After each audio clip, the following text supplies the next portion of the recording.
வணக்கம் நண்பர்களே. இப்போது வெளியில் வெயில் என்ன லெவல்னு எல்லாருக்கும் தெரியும். காலையிலேருந்து மாலை வரைக்கும் வேலை பார்த்துக்கிட்டு டிராஃபிக்கில் மாட்டிக்கிட்டு வியர்வையோட வீட்டுக்கு வந்த உடனே நம்ம எல்லாரும் முதல்ல என்ன பண்ணுவோம்? ஏசி ஆன் பண்ணுவோம். இல்லாட்டி ஃபேனை ஃபுல் ஸ்பீடில் போட்டு அதுக்கு கீழே போய் உட்காந்துருவோம். அந்த குளிர் காற்று முகத்தில் பட்ட உடனே கிடைக்கிற ரிலீஃப் வேறு லெவல் தான். ஆனால் நண்பர்களே, நமக்கு ரொம்ப கம்ஃபர்ட்டாக தோணுற இந்த பழக்கங்களில் சிலது நம்ம உடல் நலத்துக்கு நல்லதாக இருக்காது. குறிப்பாக இரவு தூங்கும்போது தெரியாமல் செய்கிற சில தவறுகள் கொஞ்சம் கொஞ்சமாக நம்ம உடம்பை பாதிக்க ஆரம்பிச்சிடும். காலையில் எழுந்ததும் கழுத்து வலி, தலைவலி, உடம்பு சோர்வு, தொண்டை வறட்சி, கண்ணெரிச்சல், இல்லை முதுகு வலி மாதிரி பிரச்சனைகள் வர்றதுக்கு இதுவும் ஒரு காரணமாக இருக்கலாம். நிறைய பேர் நேற்று நல்லா தானே தூங்கினேன், ஆனால் ஏன் காலையில் உடம்பு இப்படி வலிக்குதுன்னு யோசிப்பாங்க. அதுக்கான பதில் நம்ம தூங்குகிற விதத்திலே இருக்கலாம். அதனால் இன்னைக்கு இரவு ஏசி இல்லாட்டி ஃபேன் பயன்படுத்தும் போது மக்கள் அதிகமாக செய்கிற 10 தவறுகள் என்னென்னு விரிவாக பார்க்க போகிறோம். இந்த விஷயங்கள் சாதாரணமாக தோணலாம், ஆனால் இதை சரி பண்ணினாலே உங்கள் தூக்கத்தின் தரம் மேம்படும். காலையில் புத்துணர்ச்சியோடு எழுந்திருக்க உதவுங்க. அதனால் இந்த பதிவை கடைசி வரை கண்டிப்பாக பாருங்கள். சரி, இனி நேரடியாக முதல் தவறுக்கு போகலாமா? நம்பர் 1, உடம்புக்கு நேராக காற்று அடிக்க விடுவது. இது ரொம்ப காமனான தவறு. நிறைய பேர் ஏசி காற்று நேராக முகத்திலேயே இல்லை கழுத்துலேயோ இல்லை உடம்புலையோ படுற மாதிரி தூங்குவாங்க. சிலர் ஃபேனை ஃபுல் ஸ்பீடில் போட்டுட்டு அதுக்கு கீழே நேராக படுத்துக்குவாங்க. அப்படி தூங்கினாதான் நல்லா குளிரும் அப்படின்னு நினைப்பாங்க. ஆனால் தொடர்ந்து பல மணி நேரம் குளிர்ந்த காற்று உடம்பின் ஒரே பகுதியில் அடிச்சுட்டே இருந்தால் அந்த இடத்துல இருக்கிற தசைகள் இறுக்கமாக ஆக ஆரம்பிக்கும். குறிப்பாக கழுத்து, தோல், முதுகு அந்த மாதிரி பகுதிகளில் அதிகமாக பாதிக்கப்படும். அதனால தான் சிலருக்கு காலையில் எந்திரிச்சதும் கழுத்தை திருப்ப முடியாத மாதிரி இருக்கும். சிலருக்கு தோல் வலி, இல்லை கை வலி, இல்லை முதுகு பிடிச்ச மாதிரி உணர்வு கூட வரும். சில நேரங்களில் தலைவலியும் ஏற்படலாம். அது மட்டும் இல்லை, குளிர்ந்த காற்று நேரடியாக முகத்தில் அடிச்சுக்கிட்டே இருந்தால் கண்கள் வறண்டு போகலாம். மூக்கடைப்பு இல்லாட்டி தொண்டை வறட்சி மாதிரி பிரச்சனைகளும் வர வாய்ப்பு இருக்கு. அப்படின்னா இதுக்கு என்ன பண்ணலாம்? சிம்பிள், ரொம்ப சிம்பிள். ஏசி பயன்படுத்துகிறீங்கன்னா ஸ்விங் மோடில் வைங்க. அதாவது காற்று ஒரே இடத்துல அடிக்காமல் அறை முழுக்க சமமாக பரவணுங்க. அதே மாதிரி ஃபேனையும் தேவையில்லாமல் ஃபுல் ஸ்பீடில் போடாமல் மீடியம் ஸ்பீடில் வச்சாலே போதும். நம்ம நோக்கம் உடம்புக்கு நீராக குளிர் அடிக்கணுங்கிறக்காக இல்லை, ரூம் முழுக்க சீரான குளிர்ச்சி இருந்தாலே போதும். அப்படி இருந்தால் நல்ல தூக்கமும் கிடைக்கும், காலையில் உடம்பு வலியும் வராது. சரி நண்பர்களே, இப்போ ரெண்டாவது பெரிய தவறு என்ன நடத்துதா பார்க்கலாம். ரெண்டாவது தவறு, ஏசியை ரொம்ப குறைந்த டெம்பரேச்சரில் வைக்கிறது. நிறைய பேர் என்ன பண்ணுவாங்கன்னா, ரூம் சீக்கிரம் குளிரணும் அப்படின்னு நினச்சி ஏசியை நேராக 16 இல்லாட்டி 18 டிகிரிக்கு செட் பண்ணிடுவாங்க. சிலர் அதோடு சேர்த்து பெரிய போர்வையும் போத்திக்கிட்டு தூங்குவாங்க. அதே நேரத்தில் நல்ல குளிர்ச்சியாக கம்ஃபர்ட்டாக இருக்கிற மாதிரி தோணும். ஆனால் உண்மையிலேயே இது உடலுக்கு அவ்வளவு நல்லது கிடையாது. வெளியில் 40 டிகிரி வெயில் இருக்கும்போது ரூமுக்குள்ளே 16 இல்லாட்டி 18 டிகிரி மாதிரி ரொம்ப குறைஞ்ச டெம்பரேச்சர் வச்சுருந்தீங்கன்னா உடல் திடீர்னு பெரிய வெப்பநிலை மாற்றத்தை சமாளிக்க வேண்டிய நிலை வரும். இதனால் என்னாகும்? உடலோட இயல்பான வெப்பநிலை கட்டுப்பாட்டு அமைப்பு பாதிக்கப்படும். சிலருக்கு அடிக்கடி ஜலதோஷம், மூக்கடைப்பு, தலைவலி, தொண்டை வலி மாதிரி போன்ற பிரச்சனைகள் ஏற்பட வாய்ப்பு இருக்கு. அதே மாதிரி நீண்ட காலமாக இப்படியே பழகிட்டீங்கன்னா உடலோட நோய் எதிர்ப்பு சக்தியும் பலவீனமடைய வாய்ப்பு இருக்கு. அதனால ரூமை தேவையில்லாமல் அதிகமாக குளிர வைக்க வேண்டாம். பெரும்பாலான மருத்துவர்கள் என்ன சொல்கிறாங்கன்னா, 24 முதல் 26 டிகிரி செல்சியஸ் வரை இருக்கும் வெப்பநிலை தான் உடலுக்கு பாதுகாப்பானதும் வசதியானதும் ஆகும். இதனால நல்ல தூக்கமும் கிடைக்கும், உடல் நலமும் பாதுகாக்கப்படும். அதோட மின்சார செலவும் கணிசமாக குறையும். சரி நண்பர்களே, இப்போது மூன்றாவது தவறை பற்றி பார்க்கலாம். மூன்றாவது தவறு என்னென்னா, மெல்லிய போர்வையோ இல்லை துணியோ இல்லாமல் தூங்குறது. இவ்வளோ வெயிலில் போர்வை எதுக்கு அப்படின்னு நிறைய பேர் நினைப்பாங்க. அதனால தான் ஏசி இல்லாட்டி ஃபேன் ஓடிட்டு இருந்தாலும் எந்த துணியும் போத்தாமல் நேராக தூங்கிடுவாங்க. ஆரம்பத்தில் ரொம்ப நல்லாயிருக்கும், உடனே தூக்கமும் வந்துடும். ஆனால் நண்பர்களே, இரவு முழுவதும் நம்ம உடல் ஒரே மாதிரி இருக்காதுங்க. குறிப்பாக இரவு 2 மணி முதல் 4 மணி வரையிலான நேரத்தில் சுற்றுப்புற வெப்பநிலை இயற்கையாகவே குறைய ஆரம்பிச்சிருக்கும்.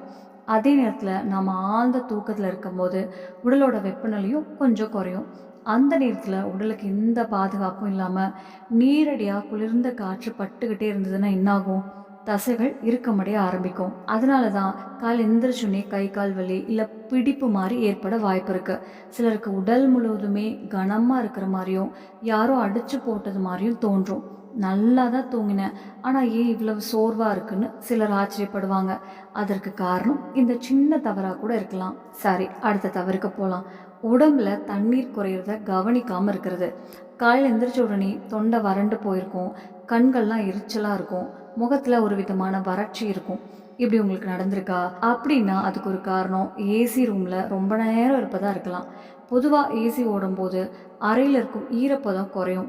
அதனால் காற்று கொஞ்சம் ட்ரை ஆகிடும். இதனால் சிலருக்கு வறட்சி ஏற்படும். மூக்கு வறட்சி இல்லை தோல் வறட்சி மாதிரி பிரச்சனைகள் கூட வர வாய்ப்பு இருக்குது. இதுக்கு என்ன பண்ணலாம்? தூங்குறதுக்கு முன்னாடி ஒரு கிளாஸ் தண்ணீரை குடிச்சிட்டு போங்க. அதே மாதிரி ரூமில் ஒரு மூலையில் தண்ணீர் நிரப்பிய ஒரு பாத்திரம் வச்சாலும் சிலருக்கு கம்ஃபர்ட்டாக இருக்கும். சரி, அடுத்த முக்கியமான தவறை பார்க்கலாம். மெயினாக ஏசி ஃபில்டர் இல்லாட்டி ஃபேனை சுத்தம் செய்யாமல் இருக்கிறது. ஒரு நிமிஷம் உங்கள் வீட்டில் இருக்கிற ஃபேன் மேலே பாருங்கள், தூசி படிஞ்சிருக்கா? அதே மாதிரி ஏசி ஃபில்டரையும் எப்போ கடைசியாக சுத்தம் பண்ணீங்கன்னு யோசிச்சு பாருங்கள். பல மாதமாக சுத்தம் செய்யாமல் இருந்தால் என்னாகும்? அதில் தூசி அழுக்கு எல்லாமே சேர ஆரம்பிக்கும். அப்புறம் ஏசி இல்லாட்டி ஃபேன் ஓடும்போது அந்த தூசிகள் காற்றோடு சேர்ந்து ரூம் ஃபுல்லாக பரவும். இதனால் சிலருக்கு இரவு முழுக்க இரும்பல் வரும். காலையில் எந்திரிக்கும் போதே தும்மல் மூக்கடைப்பு மாதிரி பிரச்சனைகளும் வரும். அதனால் ஏசி ஃபில்டரை அடிக்கடி சுத்தம் பண்ணுங்கள். ஃபேனையும் மாதம் ஒரு முறையாவது நல்லா தொடச்சி சுத்தப்படுத்திடுங்க. சரி நண்பர்களே, அடுத்த தவிர பார்க்கலாம். ரூம் ஃபுல்லாகவே மூடி வைக்கிறது. நிறைய பேர் குளிர்ச்சி வெளியே போகக்கூடாதுன்னு நினச்சி கதவு ஜன்னல் எல்லாத்தையும் இறுக்கமாக மூடிடுவாங்க. குளிர் வெளியே போகக்கூடாதுன்னு நினைக்கிறது சரிதான், ஆனால் அறைக்குள்ளே காற்றோட்டமே இல்லாமல் போயிட்டா அதுவும் ஒரு பிரச்சனை தான். இரவு முழுக்க ஒரே அறையில் இருக்கும்போது சிலருக்கு காலையில் எந்திரிச்சொன்னுமே தலை பாரமாக இருக்கும், சோர்வாக இருக்கும், சரியாக தூங்கின மாதிரி கூட தோணாது. அதனால் முடிஞ்ச வரைக்கும் கொஞ்சமாவது காற்றோட்டம் இருக்கிற மாதிரி பார்த்துக்கோங்க. கதவை லேசாக திறந்து வைக்கலாம், இல்லாட்டி பாதுகாப்பாக இருந்தால் ஜன்னல் கூட கொஞ்சம் திறந்து வைக்கலாம். சரி, இப்போ அடுத்த தவறுக்கு போகலாமா? வெயிலிருந்து வந்த உடனே ஏசி முன்னாடி போய் நிற்கிறது. வெளியில் வெயில் கொளுத்திக்கிட்டு இருக்கும், வியர்வையோட வீட்டுக்கு வரோம். வெயிலிருந்து வந்த உடனே ஏசி முன்னாடி போய் நிற்பது. வெளியில் வெயில் கொளுத்திக்கிட்டு இருக்கும், வியர்வையோட வீட்டுக்கு வரோம். வந்த உடனே என்ன பண்ணுவோம்?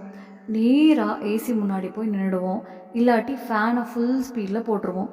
அந்த நேரத்தில் குளிர்ச்சியாக இருக்கும், ஆனால் உடம்பு இன்னும் சூடாக இருக்கும்போது திடீர்னு அதிக குளிர்பட்டால் சிலருக்கு அசௌகரியம் ஏற்படலாம். அதனால் வெளியிலிருந்து வந்த உடனே ஏசி முன்னாடி போய் நிற்காம கொஞ்ச நேரம் ரிலாக்ஸாக உட்காருங்க. வியர்வை குறைஞ்சதுக்கப்புறம் ஏசி பயன்படுத்துங்க. சரி நண்பர்களே, அடுத்த தவறு என்னன்னு பார்க்கலாம். ஏசி இல்லாட்டி ஃபேன் ஓடிக்கிட்டு இருக்கும்போது நம்ம எந்த பொசிஷனில் தூங்குறோம் என்பதும் முக்கியம்தான். குறிப்பாக குப்புறப்படுத்தி தூங்குற பழக்கம் நிறைய பேருக்கு இருக்குது. ஆனால் இது நெக்கு, பேக் மற்றும் ஸ்பைனுக்கு அன்னெசரி ப்ரெஷர் கொடுக்கலாம். இரவு முழுக்க தவறான பொசிஷனில் படுத்துருந்தீங்கன்னா காலையில் எந்திரிச்சதும் கழுத்து வலி, முதுகு வலி, இடுப்பு வலி போன்ற பிரச்சனைகள் வரலாம். அதனால் முடிஞ்ச அளவுக்கு ஸ்ட்ரைட்டாக இல்லாட்டி சைடில் திரும்பி தூங்குற பழக்கத்தை வச்சுக்கோங்க. உங்கள் பாடிக்கும் அது கம்ஃபர்டபுளாக இருக்கும், ஸ்லீப் குவாலிட்டியும் இம்ப்ரூவ் ஆகும். சரி நண்பர்களே, இப்போ அடுத்த தவறையும் பார்த்துடலாம். தலை, காது இல்லாட்டி கால்களை முழுசாக திறந்தபடி விட்டுட்டு தூங்குறது. இது ரொம்ப சின்ன விஷயம் மாதிரி தோணலாம், ஆனால் நிறைய பேர் தெரியாமல் இந்த தவறை தினமும் பண்ணிக்கிட்டு இருக்காங்க. ஆயுர்வேதம் மற்றும் நவீன மருத்துவம் ரெண்டுமே சொல்கிறது என்னென்னா, நம்ம உடம்புல சில பகுதிகள் வெப்பநிலை மாற்றங்களுக்கு ரொம்ப உணர்திறன் கொண்டதாக இருக்கும். குறிப்பாக கால்களோட பாதம், காது பகுதி, தலைப்பகுதி மாதிரி இடங்களில் குளிரை சீக்கிரமாக உணரக்கூடியவை தான். இரவு முழுக்க இந்த பகுதிகளில் நீரடியாக குளிர்ந்த காற்று பட்டுக்கிட்டே இருந்தால் சிலருக்கு பழைய சைனஸ் ப்ராப்ளம் அதிகமாகலாம், சிலருக்கு மைக்ரேன் ஹெட்டேக் ட்ரிகர் ஆகலாம், இன்னும் சிலருக்கு மூட்டு வலி, காலையில் எந்திரிச்சதும் தலை பாரமாக இருக்கிறது மாதிரி பிரச்சனைகளும் ஏற்படலாம். அதனால் தூங்குறப்போ குறைஞ்சபட்சம் ஒரு மெல்லிய பெட்ஷீட்டாவது போத்திக்கோங்க. குறிப்பாக காது மற்றும் கால்கள் முழுசாக குளிர்காற்றுக்கு எக்ஸ்போஸ் ஆகாமல் பார்த்துக்கோங்க. சின்ன விஷயம்தான், ஆனால் நல்ல தூக்கத்துக்கும் காலையில் ஃப்ரெஷ்ஷாக எழுந்திருக்க உதவும். அப்படின்னா நண்பர்களே, இரவு நேரத்தில் ஏசி இல்லாட்டி ஃபேன் யூஸ் பண்ணும்போது மக்கள் அதிகமாக பண்ணுற இந்த முக்கியமான தவறுகளையும் இப்போ பார்த்துட்டோம். இந்த விஷயங்களில் பலது ரொம்ப சாதாரண பழக்கங்கள் மாதிரி தோணலாம், ஆனால் இந்த சின்ன சின்ன பழக்கங்கள் தான் நாளடைவில் நம்ம உடம்புக்கு தேவையில்லாத பிரச்சனைகளை உருவாக்கலாம். ஒரு விஷயத்தை எப்போதும் ஞாபகம் வச்சுக்கோங்க நண்பர்களே, டெக்னாலஜியும் வசதிகளும் நம்ம வாழ்க்கையை சுலபமாக்குறதுக்காகத்தான் உருவாக்கப்பட்டிருக்கு, உடல் நலத்தை கெடுக்கிறதுக்காக இல்லை. அதனால் இன்னையிலிருந்தே இந்த சின்ன சின்ன விஷயங்களில் கொஞ்சம் கவனம் செலுத்துங்க. உங்கள் தூக்கத்தோட தரமும் இம்ப்ரூவ் ஆகும், உடல் நலமும் நல்லாயிருக்கும். இப்போது உங்ககிட்ட ஒரு சின்ன கேள்வி. உங்கள் வீட்டில் ஏசி யூஸ் பண்ணுறீங்கன்னா பொதுவா எத்தனை டிகிரில வைப்பீங்க? 16 டிகிரியா? இல்ல 18ஆ? இல்ல 24 இல்லாட்டி 26 டிகிரியா? உங்க ஆன்ஸர கமெண்ட்ல கண்டிப்பா சொல்லுங்க. நான் தெரிஞ்சுக்கணும். இந்த தகவல் உங்களுக்கு பயனுள்ளதா இருந்துச்சுன்னா, இந்த வீடியோவுக்கு ஒரு லைக் போட்டுட்டு போங்க. உங்க நண்பர்கள், குடும்பத்தினர், ரிலேட்டிவ்ஸ் எல்லாருக்குமே ஷேர் பண்ண மறக்காதீங்க. ஏன்னா, இந்த மாதிரி ஹெல்த் டிப்ஸ் யாருக்கும் எந்த நேரத்தில ஹெல்ப் ஆகும்னு நமக்கே தெரியாது. இந்த மாதிரி ஹெல்த், லைஃப் ஸ்டைல் மற்றும் பயனுள்ள தகவலை தொடர்ந்து பார்க்கணும்னா, நம்ம டெய்லி ஆன் சேனல சப்ஸ்கிரைப் பண்ணி, பக்கத்தில இருக்கிற பெல் ஐக்கானையும் பிரஸ் பண்ணிக்கோங்க. சரி நண்பர்களே, தூங்குறதுக்கு முன்னாடி கொஞ்சம் கவனமா இருங்க. உங்க உடல் நலத்த நல்லா பார்த்துக்கோங்க. ஆரோக்கியமா இருங்க, பாதுகாப்பா இருங்க. மீண்டும் இன்னொரு பயனுள்ள பதிவில் சந்திப்போம். நன்றி நண்பர்களே! வணக்கம். நம்ம சேனல்ல பிடிச்சிருச்சுன்னா லைக் பண்ணுங்க, ஷேர் பண்ணுங்க, சப்ஸ்கிரைப் பண்ணுங்க. நன்றி.